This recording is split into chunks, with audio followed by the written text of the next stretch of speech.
dan YouTube, mau kegiatan politik, pemerintahan, organisasi kemasyarakatan, hingga acara keluarga seperti pesta perkawinan, ulang tahun, dan berbagai event lainnya. Semua bisa disiarkan langsung di Radio Mesra. Saya juga bisa melakukan siaran langsung dengan handphone saya. Tante kan serba tahu.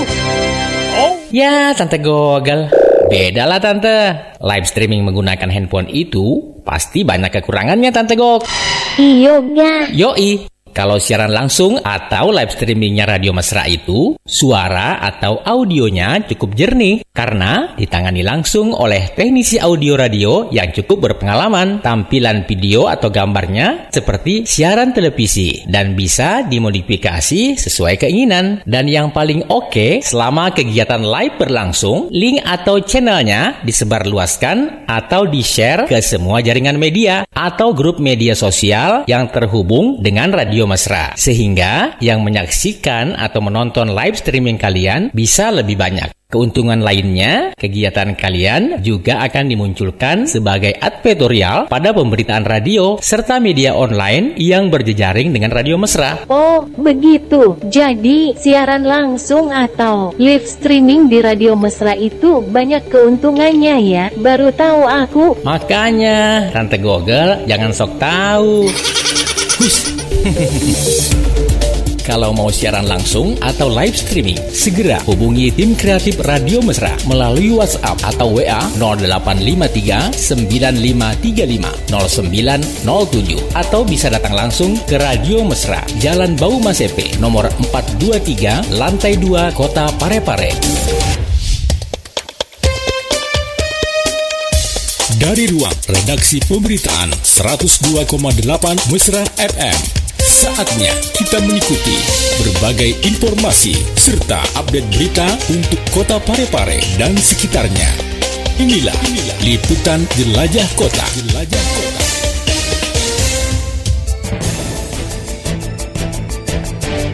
Insan Mesra bersama saya Dimas Akbar. Inilah pokok informasi yang dapat Insan Mesra ikuti untuk hari ini. DPRD Parepare segelar paripurna PAW Haji Nasarong. Saya langsung disposisi ke sekretariat, saya perintahkan untuk mempersiapkan untuk diagendakan di dalam rapat pimpinan hari Senin tanggal 30 Januari. Kami membahas dalam rapat pimpinan, membahas dalam artian untuk mengancang-ancang waktu yang akan kita bawa di Badan Musyawarah untuk Direktur PAM Tirta Karajaya pantau kondisi bendungan pasca hujan lebat. Tapi masih bisa menahan ketinggian air. Masih bisa menahan ketinggian air dari pipa intek. Nah, cuma persoalannya kenapa kami off-kan? Karena endapan lumpur dari bawah itu cukup banyak. Takutnya kalau pompa intek ini bergerak dan tertarik merakit penghisap lumpur pipa 4 inci itu, mudah-mudahan ini segera terasa lumpurnya. Nah, ITH Parepare akan tampung ratusan mahasiswa baru tahun 2023. Sistem komputer dan statistika. Jadi kemungkinan nanti ada 3 tambahan yang lebih cepat keluar karena sudah ada dosen yang disediakan oleh Kemendikbud. Ditambah dengan satu lagi, ditambah dengan 11 program studi yang kami usulkan. Jadi totalnya tahun 2023 itu kita berharap jumlah program studi itu ada sekitar 17 program studi. Dari situ kita bisa estimasi. Insan Mesra, inilah liputan Jelajah Kota selengkapnya.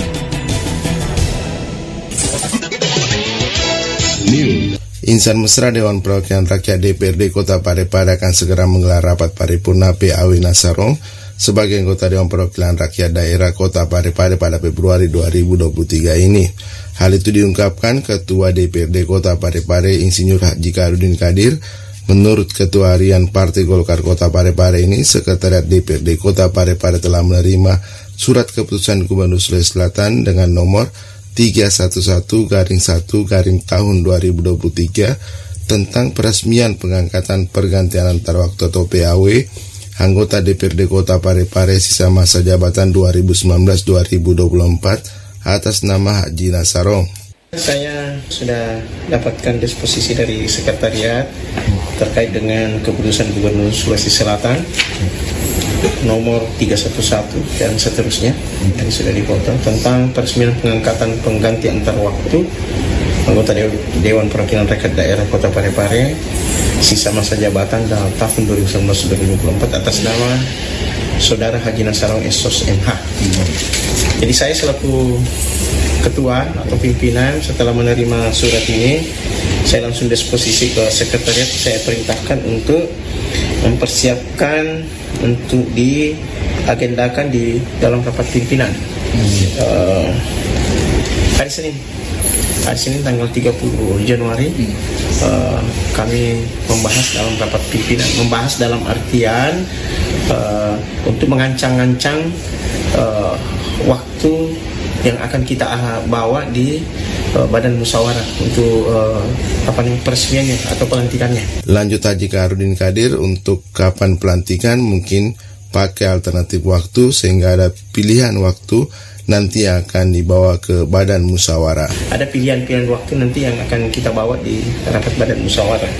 Setelah rapat pimpinan nanti, sebelum kami rapat Badan Musyawarah, saya selaku ketua tentu akan berkoordinasi dengan Bapak Wali Kota terkait dengan kesiapan kehadiran Bapak Wali Kota atau waktu yang siap dari Bapak Wali Kota, karena kita berharap bahwa Wali Kota akan hadir di dalam pelantikan ini. Untuk menentukan waktu kehadiran beliau tentu kami akan berkoordinasi dulu, sehingga kalau ada waktu yang disepakati oleh Bapak Wali Kota tentang hari pelantikan, maka ini yang kami akan bawa di Badan Musyawarah untuk ditetapkan. Insan Mesra Direktur Perusahaan Air Minum PAM Tirta Karajaya Kota Parepare Andi Firdaus Jolon turun langsung memantau kondisi sumber air di Bendungan Salo Karajaya Kamis 3 Februari 2023. Kunjungan itu dilakukan untuk memastikan seluruh sistem seperti pompa dan sarana penunjang suplai air tidak terjadi kerusakan parah. Sejak tadi malam kondisi hujan sebelum maghrib, kemudian ada informasi bahwa banjir sudah mulai naik sampai di sampai DM itu agak tinggi, karena ada dua jalur air sehingga banjir. Pertama dari atas, sehingga nanti saya minta mau mengusulkan ke pemerintah atau balai kalau pengerjaan ini mesti dikerja juga itu, supaya air dari atas ini pegunungan ini ada salurannya sehingga tidak menyebar kemana-mana. Mantan pimpinan DPRD Kota Parepare ini lanjut menjelaskan kalau tanggal 18 November lalu pintu air masih kokoh pada posisi semula. Pada posisi semalam pintu air juga bendungan sebelah tersisa seperduanya, yang kalau kemarin masih ada 75% yang tinggal, sekarang sisa 50% bendungan yang tinggal. Tersisa seperduanya, kalau kemarin masih ada 75% yang tinggal, sekarang tinggal sisa 50% bendungan yang tinggal. Nah, kondisi bendungan sementara yang kami buat, yang 2 bulan terakhir ini kami kerja di Beronjong, kemudian diikat dengan besi siku, itu juga tergerus sekitar 20%. Tapi masih bisa menahan ketinggian air. Masih bisa menahan ketinggian air dari pipa intek. Nah, cuma persoalannya kenapa kami off-kan, karena endapan lumpur dari bawah itu cukup banyak. Takutnya kalau pompa intek ini bergerak dan tertarik merakit penghisap lumpur pipa 4 inci itu, mudah-mudahan ini segera terasa lumpurnya. Nah, ini PR pertama. Ternyata dengan adanya hujan kemarin, ada 3 jembatan pelintas juga putus. Maksudnya 3 jembatan pelintas ini bagian dari distribusinya ini, IPA 1 dan IPA 2. 40 liter per detik semua, jadi 80 liter per detik.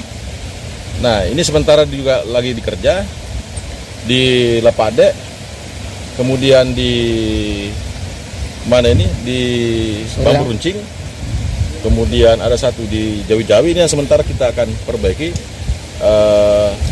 cuma menunggu karena peralatannya dari Makassar. Mudah-mudahan itu segera tiba, sehingga bersamaan dengan pengerjaannya penghisapan lumpur, pengerjaannya juga pipa pelintas itu, sehingga distribusi ke wilayah Lembah Harapan dan sekitarnya itu bisa. Andi Firdaus juga menyampaikan permohonan maaf kepada pelanggan PAM Tirta Karajaya Parepare yang berdampak daripada kondisi distribusi air terganggu.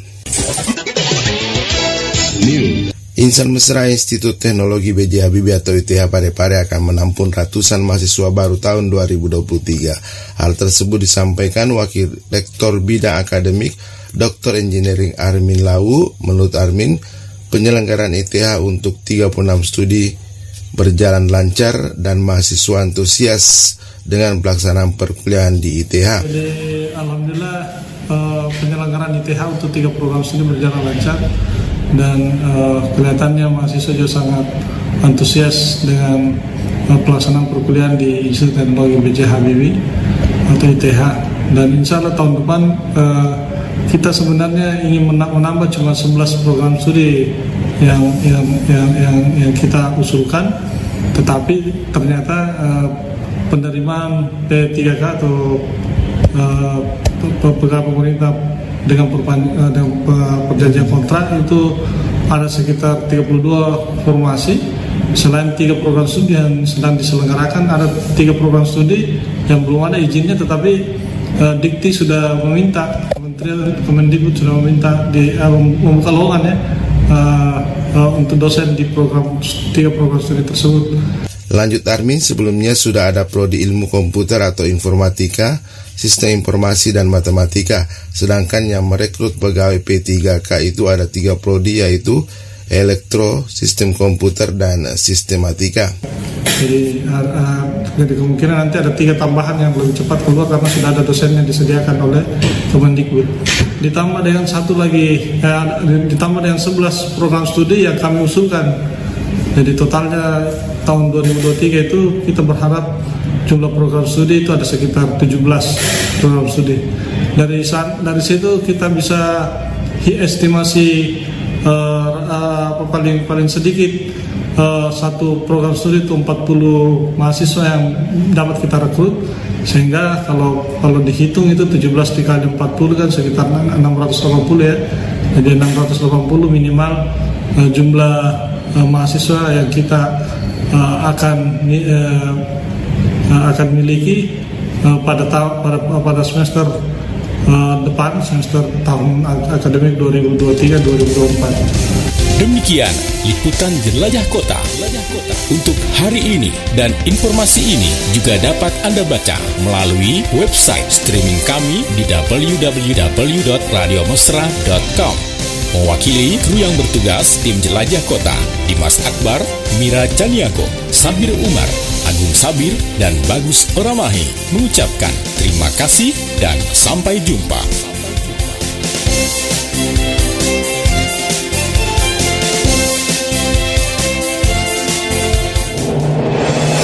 Kabar Parlemen menginformasikan gagasan, mengawal aspirasi dan implementasi dari berbagai kegiatan para anggota Dewan yang mewakili kepentingan rakyat. Dengarkan Kabar Parlemen setiap hari Minggu pukul 10 pagi hanya di 102,8 Mesra FM.